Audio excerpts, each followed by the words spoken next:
ઓમ શ્રી ગણેશાય નમઃ. જય શ્રી કૃષ્ણ મિત્રો. જગન્નાથજી પડ્યા બીમાર. હવે મિત્રો સમય છે જગન્નાથજીનો જન્મદિવસ મનાવવાનો. જ્યારે આપણા પ્રિય જગન્નાથજી જ્યારે આ ધરા ઉપર એમનો આવિર્ભાવ થયો હતો એ દિવસ જેઠ માસની પૂર્ણિમા હતી. એ દિવસે જેઠ માસની પૂર્ણિમા હતી અને આ દિવસે સ્નાન યાત્રા વિશેષ જણાવવામાં આવે છે. આ દિવસને સ્નાન યાત્રા વિશે જણાય છે. વર્ષમાં માત્ર એકવાર ભગવાન જગન્નાથજીનો મહાઅભિષેક કરવામાં આવે છે અને એ દિવસે ભગવાન જગન્નાથજી, બલરામજી અને સુભદ્રાજીને એક સુંદર અને અનોખો શૃંગાર કરવામાં આવે છે. ભગવાન જગન્નાથજીને ગજવેશનો શૃંગાર કરવામાં આવે છે. એ અનોખા શૃંગારને ગજવેશ નામે ઓળખાય છે. તો આ સ્નાન યાત્રામાં મંગળમય દિવસે આપણે સાંભળીએ જગન્નાથજીની સ્નાન યાત્રાથી જોડાયેલી એક સુંદર અને મધુર કથા. જો આ કથા સારી લાગે તો આવી જ ભગવાનની પ્રમાણભૂત કથાઓ સાંભળવા માટે મારા વહાલા મિત્રો આ ચેનલને સબસ્ક્રાઇબ જરૂર કરજો અને વિડીયો સારો લાગે તો લાઈક અને શેર પણ જરૂર કરજો. તો ચાલો આપણે સાંભળીએ એકદમ ભગવાનની સરસ પાવન પવિત્ર કથા. દ્વારિકાના મહેલમાં આજે રાણીઓના ભવનમાં કંઈક વિશેષ ચહેલ પહેલ થઈ રહી છે અને એનું કારણ હતું કે આજે માતા રોહિણી ભગવાન શ્રી કૃષ્ણની બધી જ રાણીઓને કંઈક એક રોચક વાર્તા કહેવાની હતા. ભગવાન શ્રી કૃષ્ણ અને બલરામ તેમના રાજ્યના કામકાજ માટે સુધર્મા ભવનમાં ચાલ્યા ગયા હતા. એટલે ભગવાન મહેલમાં હતા નહીં અને માટે જ મહેલમાં બધી જ રાણીઓ એકલી હતી અને આજ એ સમય હતો કે રાણીઓએ ખાસ કરીને પસંદ કર્યો હતો કે ભગવાન શ્રી કૃષ્ણ અહીં મહેલમાં હાજર ન હોય અને ત્યારે એ માતા રોહિણી પાસેથી વૃંદાવનની લીલાની ચર્ચા સાંભળે. તો અંતે એ દિવસ આવી જ ગયો કે જે શ્રી કૃષ્ણ ભગવાનની બધી જ રાણીઓ માતા રોહિણી પાસેથી એ જાણવા માંગતી હતી કે એવું તો વૃંદાવનમાં શું થયું હતું, એવું વિશેષ શું હતું કે ભગવાન આજ સુધી ભૂલાવી નથી શક્યા અને આજે પણ ભગવાન શ્રી કૃષ્ણ કેટલી વાર અડધી રાતે ઊંઘમાં વૃંદાવનની ગોપીઓ અને ગોવાળોને પોકારતા રહે છે અને ઘણી વાર તો એમના વિરહમાં રડે પણ છે. અને આમ વિચારીને આવો વિચાર કરીને રાણીઓ દુખી રહે છે કે અમે ભગવાનની દિવસ રાત આટલી બધી સેવા કરીએ છીએ છતાં પણ અમારા સ્વામી વૃંદાવનને જ યાદ કેમ કરે છે. અને બસ આજે આ રહસ્યથી પડદો ઉઠવાનો જ હતો. ભગવાન શ્રી કૃષ્ણની બધી જ રાણીઓ એક મોટા કક્ષમાં ભેગી થઈ અને માતા રોહિણીને વચ્ચે બેસાડ્યા. એક સુંદર આસન આપ્યું અને બેસાડ્યા. ભગવાનની વૃંદાવનની લીલાઓ સાંભળતા પહેલા માતા રોહિણી એ વાતને સુનિશ્ચિત કરવા માંગતા હતા કે જ્યારે એ કથા સંભળાવે તો એ સમયે કૃષ્ણ અને બલરામ ભૂલથી પણ ત્યાં આવી ન જાય. માટે આ કડક સુરક્ષાની જવાબદારી સોંપવામાં આવી ભગવાન શ્રી કૃષ્ણની બહેન સુભદ્રાજીને. સુભદ્રાજી પણ આ કામને તેમનું સૌભાગ્ય સમજીને દ્વાર પર ઊભા રહે છે. બંને હાથને ફેલાવીને એ કક્ષના દરવાજે ઊભા રહી ગયા. તેમની પહેરેદારીમાં ભગવાન શ્રી કૃષ્ણ અને બલરામજી અંદર તો આવવાની હિંમત કરે નહીં. તો બસ બધી જ તૈયારી થઈ ચૂકી હતી અને અંતમાં માતા રોહિણીએ ભગવાન શ્રી કૃષ્ણની વૃંદાવનની સુંદર લીલાઓને કહેવાનું શરૂ કરી દીધું. સુભદ્રાજી આમ તો દ્વાર પર પહેરો ભરી રહ્યા હતા અને સાંભળી પણ રહ્યા હતા અને વૃંદાવનની લીલા હતી જ એટલી સુંદર અને મધુર કે સુભદ્રાજી તો એ ભૂલી જ ગયા કે એમનું કામ બહાર પહેરો ભરવાનું છે, ચોકીદારી કરવાનું છે. બહારથી આવનારું કોઈ અંદર આવે નહીં તો એને રોકવાનું કામ છે એનું, એ તો ભૂલી જ ગયા. અને દેવ ઈચ્છાથી એ જ સમયે શ્રી કૃષ્ણ અને બલરામ અચાનકથી ત્યાં પહોંચી ગયા. હવે સુભદ્રાજી તો સ્વયં પોતે આ રસની ધારામાં વહી રહ્યા હતા. વૃંદાવનની રસધારામાં વહી ગયા હતા. એમને ખબર જ ન પડી કે ક્યારે તેમના બંને ભાઈઓ આવી ગયા. જ્યારે કૃષ્ણ અને બલરામજીએ જોયું કે માતા રોહિણી એમની વૃંદાવનની લીલાઓનું વર્ણન કરી રહ્યા છે તો સુભદ્રાજીની એક બાજુ કૃષ્ણ અને બીજી બાજુ બલરામ ઊભા છે અને આ કથા સરિતાનું અમૃતપાન કરવા લાગ્યા. સુભદ્રાજી સાથે શ્રી કૃષ્ણ અને બલરામ વૃંદાવનની યાત્રામાં નીકળી પડ્યા હતા. માતા રોહિણીની ભાવ ભરેલી આ વાતો, ભાવ ભરેલી લીલાઓ, માતા રોહિણી ભાવનાઓથી ભરેલી એ કથાને સંભળાવી રહ્યા છે. શ્રી કૃષ્ણ અને બલરામને લાગ્યું કે માનો કે તે પાછા વૃંદાવનમાં ચાલ્યા ગયા છે.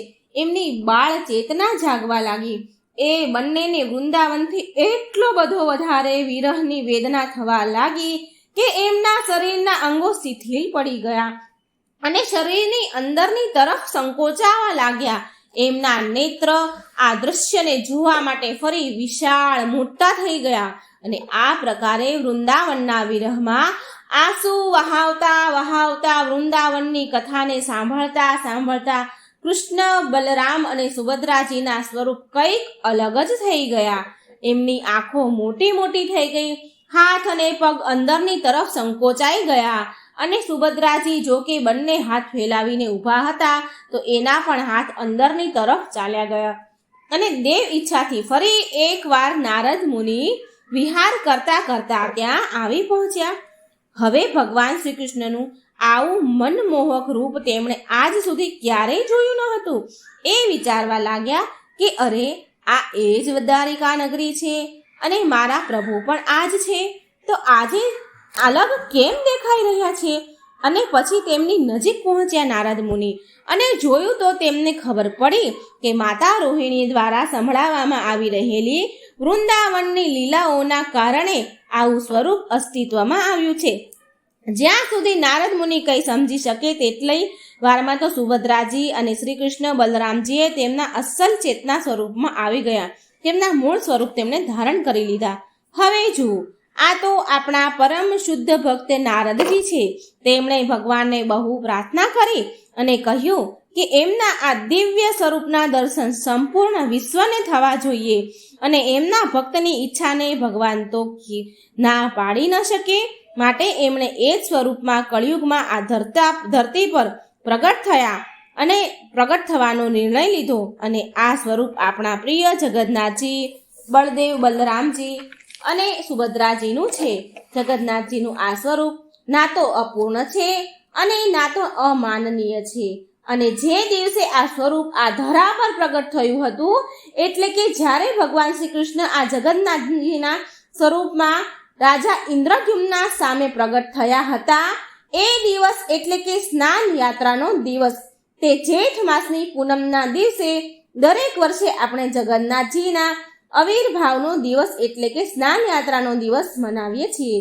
આ જ દિવસે ભગવાન જગન્નાથ ઇન્દ્રદ્યુમ્ના સામે પ્રગટ થયા હતા અને તેમને આદેશ આપતા કહ્યું હતું કે રાજા, જેઠ માસની પૂર્ણિમા મારી જન્મતિથિ છે. એ દિવસે તું વિધિ વિધાન અનુસાર મારી મહાસ્નાનની તૈયારી કરાવો જાઓ. સિંધુના કિનારે જે અક્ષય વડ છે એની ઠીક ઉત્તર દિશામાં બધા જ તીર્થોથી પૂરું એક જળયુક્ત એક કૂવો છે અને એ રેતીથી ઢંકાયેલો છે. તમારા સૈનિકોને કહો એની શોધ કરે અને તેના જળથી મારા સ્નાનની તૈયારી કરાવો. પણ એના પહેલા રક્ષક, ક્ષેત્રપાળ અને દિક્પાળોને સહાયતાથી વૈદિક વિધિ અનુસાર શંખ, કહાલ, વારજ વગેરે યંત્રોના વગાડતા એ કૂવાનો સંસ્કાર કરાવો અને ત્યાર પછી બધા જ તીર્થમય એ જળના કૂવામાંનું પાણીથી મને પ્રાતઃકાળમાં સ્નાન કરાવો. અને આ પરંપરાને પણ આવનારા સમયમાં યથાવત રાખવામાં આવે. જગન્નાથજીનો આ આદેશનું પાલન કરતા આજે પણ દરેક વર્ષે જગન્નાથજી જેઠ માસની પૂનમની તિથિ પર મહાસ્નાન જગન્નાથજીને કરાવવામાં આવે છે. જગન્નાથજીને પ્રાતઃ પહની વિજય કરાવતા વિશાળ સ્નાન મંડપમાં લઈ જવામાં આવે છે. સર્વ તીર્થમય કૂવામાંથી 108 સુવર્ણ ઘડામાં જળ ભરીને લાવવામાં આવે છે. આ ઘડામાં ચંદન, કપૂર વગેરે સામગ્રીઓ મેળવીને તેમનો અધિવાસ કરે છે અને ભગવાનના સ્નાન હેતુ પાણી તૈયાર કરાવવામાં આવે છે. પછી જગન્નાથજી, બલરામ અને સુભદ્રાજીને ઊંચા સ્થાન પર બેસાડીને 108 ઘડાના જળથી એમનો મહાઅભિષેક કરવામાં આવે છે. એમના દર્શન કરવા માટે વિશાળ માત્રામાં લોકો ભેગા થાય છે. સ્નાન પછી જગન્નાથજીને વિશાળ ગજવેશ કે હાથીના વેશમાં શણગાર કરવામાં આવે છે. એ સમયે લોકો ભગવાનની નજીક જઈને તેમના દર્શન કરી શકે છે. અને શું તમે જાણો છો કે આ ગજવેશ તેમને કેમ પહેરવામાં આવે છે, તો એની પાછળની પણ એક સુંદર કથા છે, રોચક કથા છે, જે હું મારા આગળના વિડીયોમાં હું મૂકીશ.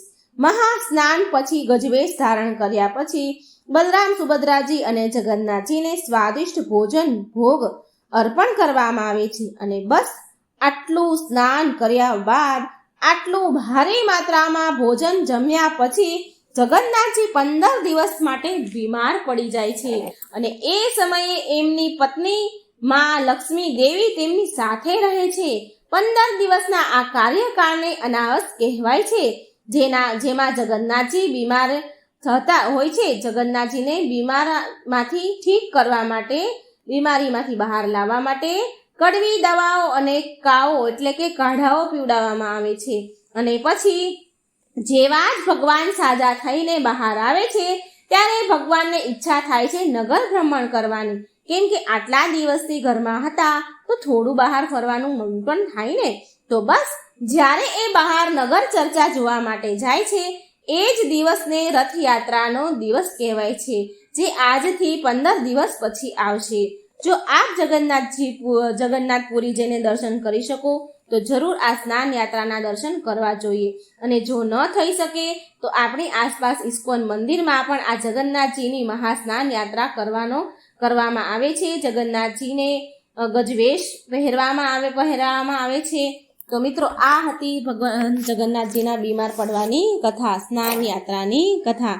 જો મિત્રો વિડીયો સારો લાગે તો લાઈક, શેર જરૂર કરજો અને આ ચેનલને સબસ્ક્રાઈબ કરવાનું ભૂલશો નહીં. જય શ્રી કૃષ્ણ. રાધે રાધે. Thank you.